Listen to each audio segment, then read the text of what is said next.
ఈ 21 అవతారాల్ని ఒకసారి వింటే చాలు. వాటి పేర్లు విన్నంత మాత్రం చేత విష్ణు ప్రీతికి పాత్రుడవుతాడు. వేరొక్కసారి జాగ్రత్తగా వినండి. మొట్టమొదట ఆదినారాయణుడు, సనకసనందనాదులు. దాని తర్వాత వచ్చినటువంటిది యజ్ఞవరాహావతారం. యజ్ఞవరాహావతారం తర్వాత నారదుడు. నారదుడి తర్వాత నరనారాయణుడు. నరనారాయణుల తర్వాత వచ్చినటువంటిది కపిలావతారం. కపిలావతారం తర్వాత దత్తాత్రేయావతారం. దత్తాత్రేయావతారం తర్వాత యజ్ఞావతారం. యజ్ఞుని యొక్క అవతారం తర్వాత వృషభావతారం. వృషభావతారం తర్వాత వచ్చింది పృథు మహారాజు గారి అవతారం. పృథు మహారాజు గారి అవతారం తర్వాత వచ్చినటువంటి అవతారం మత్స్యావతారం.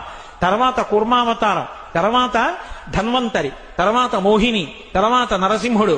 తర్వాత వామనమూర్తి. తర్వాత పరశురాముడు. తర్వాత రాముడు.